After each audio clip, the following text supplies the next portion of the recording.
We all love the Infinity Saga. However, sometimes Marvel chose to play safe when in my opinion they should have been courageous. I'm Freddy, and today I bring you brightest perspective on 7 times Marvel wasn't bold enough in the MCU. Have in mind some of the solutions I'm about to offer would dramatically change this universe, but whatever, it's just speculation, so let's fantasize here.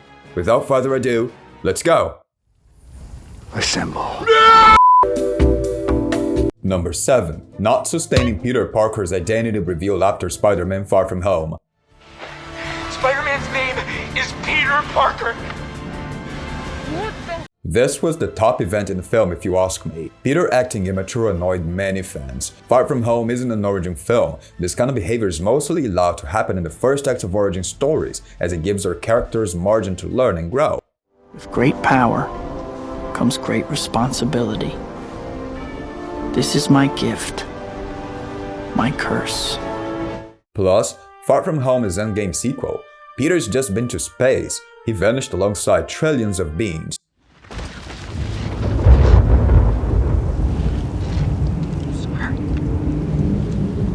He'd just faced Thanos' army.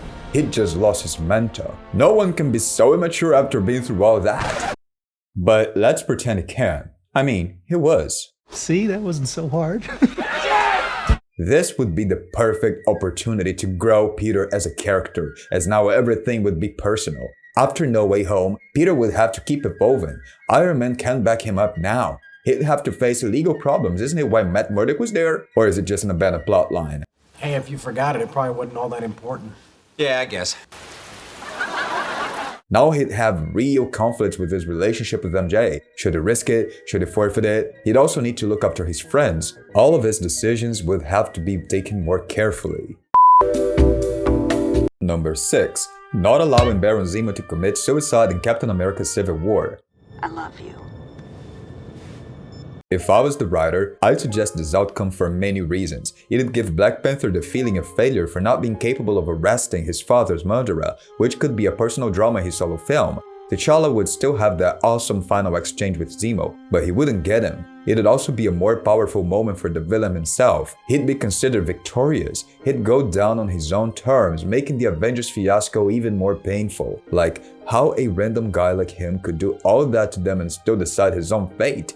How powerless could the Avengers be against clever use of psychological manipulation? Maybe Marvel didn't want to touch such sensitive topic. Suicide isn't easy to portray, but it'd totally give the film a more mature ending, both raising the psychological stakes for the heroes and empowering the villain, who didn't exactly find joy in his actions, but in his head, he avenged his family. This outcome would taste like defeat for the heroes, and sometimes I like this. Only the fallen can rise. You're all grown up, you got a wife and kids. I don't understand, why didn't you think about them before you chose the wrong side? Of course, we wouldn't have this great scene, but I'd make that deal. Would you make that deal? I don't blame you. Damn good deal. Number 5. Not vanishing 2014 Gamora in Avengers Endgame. One of the most impactful moments in Infinity War was the scene Thanos sacrifices Gamora. It's a strong conflict Thanos has to face, and by his tears, we can see he truly loves Gamora. And by definition, that's what sacrifice is, to let go of something you care about. Really? Tears? They're not for him.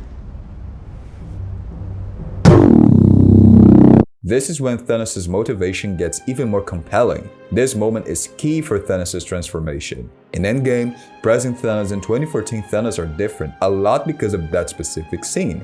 Well, Nebula and the Guardians would also suffer from her loss. I'd like to see a scene in Endgame's end in which Gamora vanished in front of the Guardians, and this would be agonizing, but still it'd be fair, as 2014 Gamora had already played a role in the story by helping to defeat 2014 Thanos.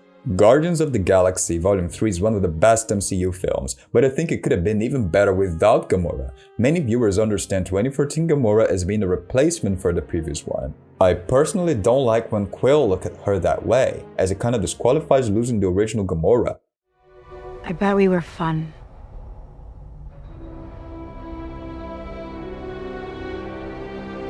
You wouldn't believe.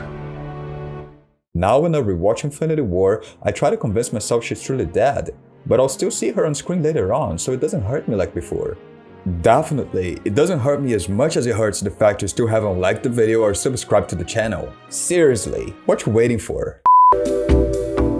Number 4. Not sustaining Vision's death after Avengers Infinity War. This one is a problem for pretty much the same reason as Gamora. It disqualifies Vision's death in Infinity War. Look, even before Infinity War premiered, we all knew Vision wouldn't survive, but the delivery was nothing short of perfection, cause we didn't know he would die 2 times in a row. First time by the hands of his lover, second time by the hands of his foe fiercely.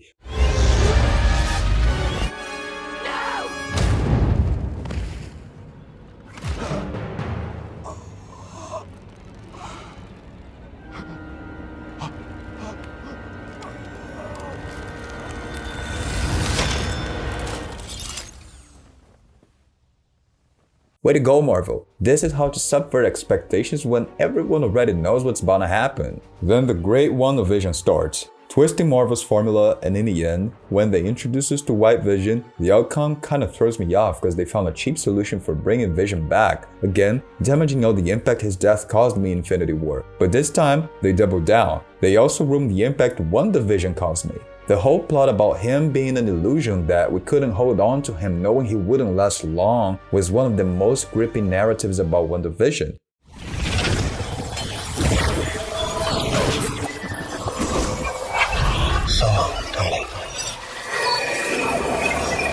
Imagine you got to the end of Titanic and then... So, yeah, goodbye Vision. Oh wait, see you around. Number 3. Not killing Hulk after he snapped his fingers in Avengers Endgame. Okay, this one is polemic, but check it out. Would you rather give Hulk one of the most honorable endings any superhero could have? I mean, he'd literally bring trillions of souls back to life. Or watch this next scene.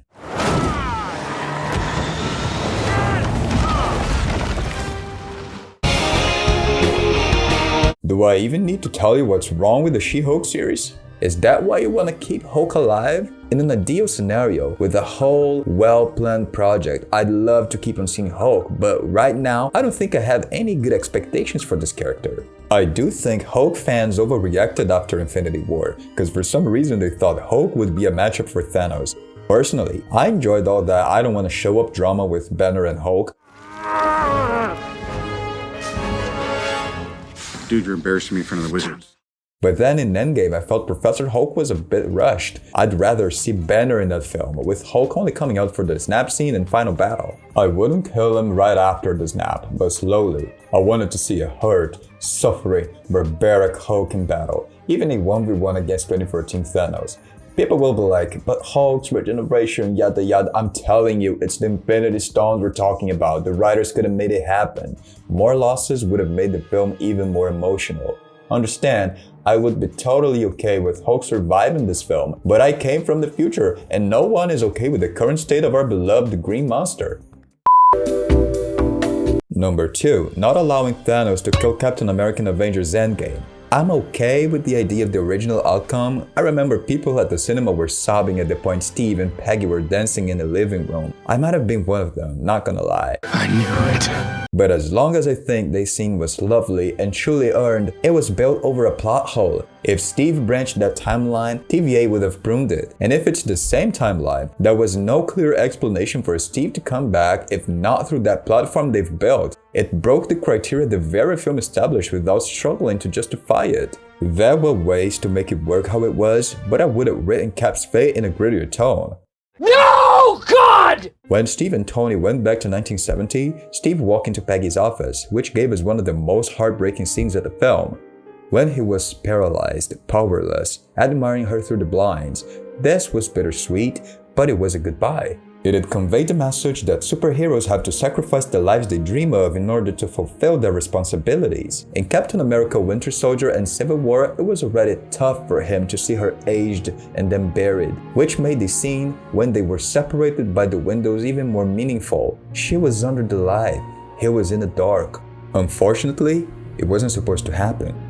I'd go for shocking the audience in the final face-off. I'd have Thanos go through Cap's stomach with a sword and raise him in the air, violently, raising the stakes for the rest of the confrontation. He wouldn't die right away, Iron Man could patch him up, we'd still have the portal scene and the Avengers would still assemble, but Cap would bleed to death, trying to fight his last fight with honor.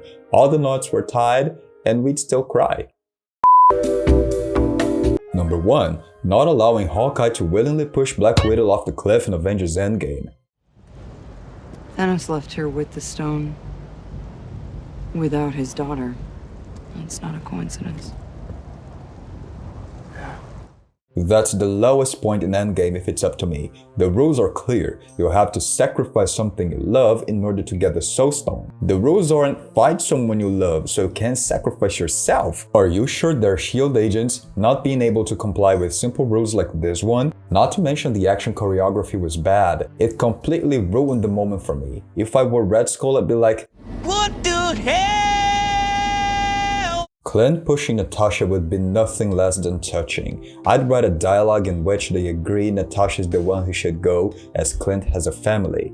Tragic, but indeed a sacrifice. How would you live with yourself knowing you had to push a loved one off a cliff not to ever give them a proper burial? I'd love to see this drama, how Clint would cope with the aftermath. This could have gifted us one of the most traumatic scenes in the MCU. It could have been at the same time memorable and hard to watch. Plus, it could have created a great plot line for the Hawkeye series on how to deal with loss and guilt, deepening the character like never before, instead of, a forgettable Christmas TV show.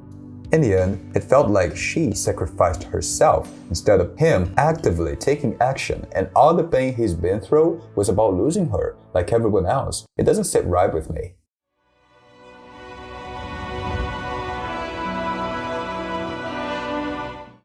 Now it's your turn. Do you agree or disagree? Is there any other situation you think Marvel could have been bolder? Leave it in the comments down below, and for more things Marvel, subscribe. Join my Discord server, links in the description. There we can talk about the content and be a stronger community. Wanna know what I'm up to? Twitter's on screen at S6Freddy. See you next time.